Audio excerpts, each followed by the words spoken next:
Welcome to Cinema Bites, your go-to for movie recaps in a flash. Big twists, epic moments, all in just minutes. The movie Mortal Engines starts by seeing that in just 60 minutes, the ancient humans managed to bring humanity to the brink of extinction, and those who survived created mobile settlements to try to survive in a destroyed and poisoned land, which after a long time led them to the era of the great predator cities of the West. We move on to a girl observing a huge city on wheels. She returns to her settlement, and there we learn that this giant mobile city is called a predator city. After the announcement of a predator city in the vicinity, all the settlements separate and flee desperately. The predator city then begins a chase after the mobile settlement. After some time fleeing, the small city reaches a place with a rough, hole-ridden terrain, and due to a decrease in its speed, it ends up being caught by the predator city. Next, we see Tom arriving late at his job. His boss, Pomeroy, warns him about his behavior, as apparently this is the third time in a row. Right after that, Tom is assigned to be the guide to help Catherine Valentine in her research about ancient peoples and the 60-minute war. Already in his office, we see Tom using a hamster to produce energy, so they manage to reproduce footage of what it was like in the 21st century. In the recording, we see a quantum energy shot being fired by a weapon called Medusa. Catherine wonders how such an advanced civilization could be so dumb as to cause near extinction with the use of bombs. Tom tells Catherine that he's noticed that lately, parts of weapons have been disappearing. But even though he reported it to the higher-ups, nothing happened. He then shows her that he was secretly storing several weapon parts to throw away when possible, but what they didn't know was that they were being spied on by Herbert through the window. Upon leaving the room, the pair are stopped by Herbert, who tells Tom to go to the recycling sector, due to him being a lowlife from the lower class, and if he's late, he'll go back to cleaning the sewers. After Tom leaves, Herbert says that since it's lunchtime, he won't make it in time. After hearing this, Catherine catches up with Tom and says she'll take him to the sector. And then we quickly see the settlement being attached to London,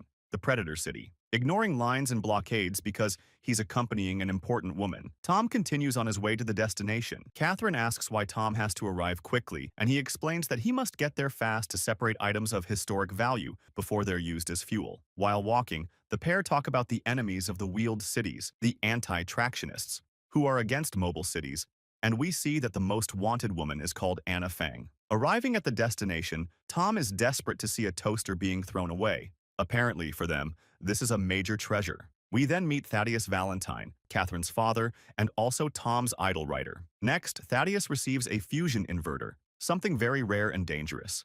The writer then tells Tom that the object will be discarded as it should, and won't end up in the hands of engineers. A fight breaks out, and Thaddeus goes and separates it. After that, while he gives a political-style speech, we see Hester Shaw, who was watching him, slowly approaching the writer. Before Tom can stop her, Hester stabs Thaddeus in the stomach and says she did it for her mother, Pandora Shaw.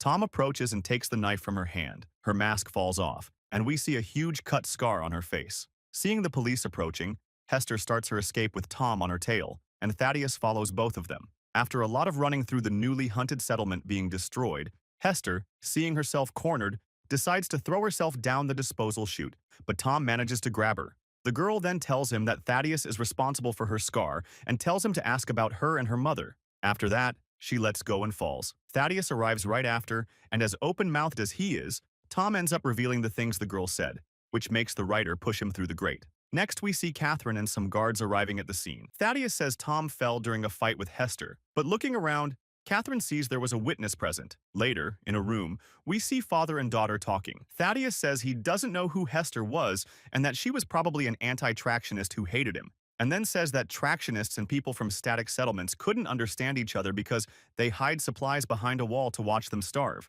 On solid ground, we see searches for Tom happening, and, luckily for him, Hester had hidden him under some plants. After waking up, he remembers being pushed by Thaddeus, and, not knowing what to do, he asks Hester to take him to some trade city. Meanwhile, we see Thaddeus in a meeting with Magnus Chrome, his superior, where it is said that they are running out of time as food is becoming scarce, and because of this, the writer's energy plan will not be able to be completed. While leaving home talking with his daughter, Thaddeus lets Hester's name slip, but after being questioned by Catherine, he avoids the topic and leaves. Then Thaddeus arrives at Dr. Twix's laboratory, where we see that all the things that disappeared were ending up there.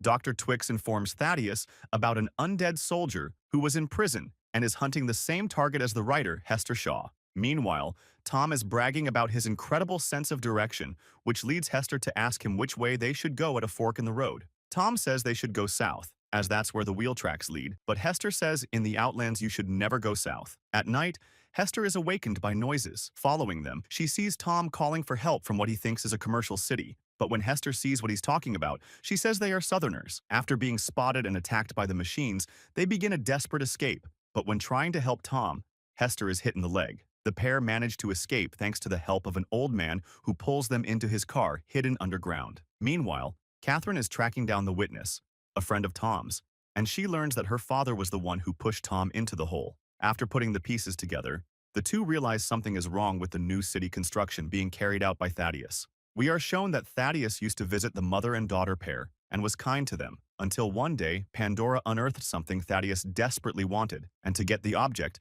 the writer killed Hester's mother and cut the little girl's face while she tried to help her mother, and he would have killed her too if she hadn't hidden.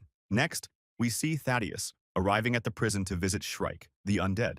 After talking to him and being sure the monster wants to kill Hester, Thaddeus uses missiles to destroy the prison and release Shrike from his cell, and we quickly see the monster emerging from the water. The pair are now in the elderly couple's vehicle home, lying in a room that looks more like a captivity, and Hester takes the opportunity to tell Tom about her past. We then see Hester and Tom being taken as prisoners to be sold at an auction. When Hester is about to be sold to a butcher, Anna Fang, the #1 enemy of the Tractionists, offers 50 quirks for her. Seeing Anna approach, the auctioneer threatens her, saying he will turn her into the authorities and claim the 50,000 quirks reward. Anna ignores the loudmouth and pulls out a shotgun, then kills the man and frees Hester. While Anna fights several people and the pair try to escape, Shrike appears and surprises them. We quickly see Anna finishing off the butcher in a spectacular way, referencing Old West sheriffs who had stars on their boots. When they are cornered and about to be killed by Shrike, Anna appears and shoots the monster directly. After Hester boards the ship, Fang takes off, leaving Tom behind. However, Hester throws a rope for Tom to grab onto, but before the ship can get away, Shrike grabs the rope and starts climbing up it too. Hester throws a knife to Tom. He grabs it and cuts the rope below where he's holding, allowing the plane to take off. Inside the ship, Anna helps Hester treat her leg wound and then tells her she knew her mother and her story. She was curious to know how an 8-year-old managed to survive in the Outlands. Here we learn that Hester was raised from a young age by Shrike. Tom, being a bit of a loudmouth, starts talking nonsense about Shrike and ends up irritating her. Realizing he said something he shouldn't have, Tom goes after her and she tells him how she was raised. Shrike rescued and cared for her, in his own way, but he cared. The monster had several dolls which he saw as a mirror of himself. Shrike wanted to end Hester's pain. The method he planned to use was to turn her into a machine, just as had happened to him. She had promised Shrike she would transform and become like him, but 6 months ago Hester discovered Thaddeus was within her reach, prompting her to go after him, and angry at the broken promise, Shrike began to pursue her. Next we see Catherine and her new friend arriving at Tom's room. Pomeroy, who was already there, explains the equipment had already been taken by Thaddeus's men. He then shows them a path to the cathedral and warns them to be careful. At Anna's request, Tom pilots the ship to land in the floating city. Upon arrival, we see a sign stating it is strictly forbidden to smoke or make any kind of spark. Captain Cora welcomes them, and as they walk, he asks Anna if she really thinks Hester can help save them. We move to Thaddeus's operation, which is yielding results, and he has ordered London to change course eastward. In the floating city, while sitting at the table, Anna asks Hester what she knows about Thaddeus's project, but the girl says she doesn't remember what the object stolen from her mother looked like, as she was only 8 at the time. After recalling something through the conversation, Tom draws a symbol on a piece of paper, which makes Hester recognize the drawing, as there was an identical one on the object Thaddeus took from her mother. Tom explains what Pandora had found. It was a computer core, something that could control quantum energy weapons. They then realize that Thaddeus's target was not just simple people, but something much bigger. Meanwhile, we see the pair spying on Thaddeus's project in the cathedral. The man uses ancient technology to power a machine called Medusa. Next, we see the mayor arriving at the cathedral, completely irritated by the fact that Thaddeus ignored his order. However, he is quickly taken aback when he sees the man's project. The mayor is surprised to see that Thaddeus wanted to dominate the world using his machine. Thinking that this man's ambition is limitless, he issues an order telling everyone there to stop the project and take the key. But to his surprise, no one listens to him. Thaddeus then says that the mayor is stuck in the past, just like the dinosaurs, and that he is the meteor. The man then pulls out a weapon and kills the old man. After witnessing this, the pair flee the scene to avoid being caught, and Catherine says that that man is no longer her father. In the floating city, the team realizes Thaddeus's intentions regarding attacking the wall. Just as they are about to warn others, the power goes out everywhere. Amid screams in the darkness, Shrike appears, breaking down the door and calling for Hester. The team tries to attack Shrike, but not only do they fail, some are killed by being thrown out. Anna and some of the team try to defeat Shrike while Tom and Hester run to the ship. They manage to make him fall, but soon see that he held onto something and is still in the city. Fleeing amid the chaos, they end up being found by Shrike. Tom tries to attack him but is easily knocked down, and when he is about to be killed, Hester manages to stop Shrike from doing it. Here we see that Shrike truly considered Hester as a daughter, because seeing her cry, he becomes angry and confused, realizing something. Shrike asks Hester if she loves Tom, but before anything else, Shrike starts to falter, and realizing there is no more time, he releases Hester from her promise and passes away, while we see some memories he had with the girl. After boarding the ship, we see the floating city crashing to the ground and being destroyed. We then move to Thaddeus, explaining his plan to all the people of London, saying that unlike others who tried to attack the wall and failed, they will succeed with his new machine, which makes people extremely excited. Passing through the shield wall, we see vast green fields and many houses and buildings, something that impresses Tom. Upon arrival, the team heads to a meeting with the governor, where after a quick conversation, the man decides to attack London before they are attacked, and this does not make Tom happy at all. With the alarm sounding throughout the city, everyone begins preparations for the imminent battle. As they approach the wall, the Medusa emerges from the cathedral roof and is shown to everyone while locking its aim on the target. On the wall side, we see several cannons and planes ready for combat. While observing a sculpture on the wall, Hester notices something, and checking the object her mother had given her, she discovers that there was the key, the only way to stop Medusa. After seeing that Medusa is ready to fire, Anna says to sound the alert for everyone to leave the area. Medusa fires a shot that destroys a good part of the wall. After that, Medusa is retracted to recharge, and the Londoners are excited, chanting London's name. Anna and the team decide to go to London to find a way to stop Medusa. On their way there, Medusa fires again,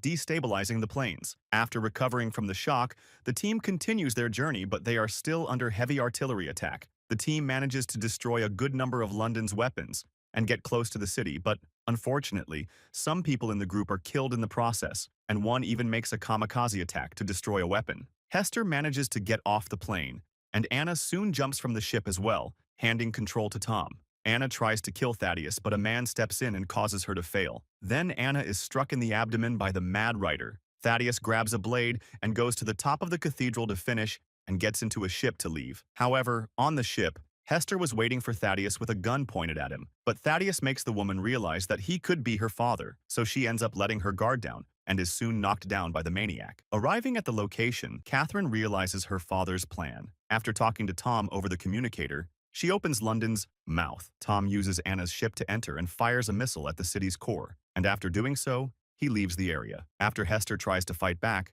the two start a fight. While she is being overpowered, she uses a knife to cut Thaddeus's face, who ends up letting go of the girl. Thaddeus turns and asks if the girl wants them both to die, but she says no, because she would survive. And after that, Tom appears with the ship and Hester climbs aboard, and the pilot then uses a missile to hit the other aircraft. After the plane crashes, we see that Thaddeus had survived, but London, which still hadn't stopped moving, ends up running over the wreckage of the plane. After the battle ends, we see the residents of London being welcomed at the wall by the mayor. And still in the sky, we see Tom inviting Hester to go with him to see the world, to go wherever the wind takes them, and she accepts the invitation. And here, the movie ends. If you liked the video, subscribe to the channel and activate the notification button so you never miss an updates. See you in the next video.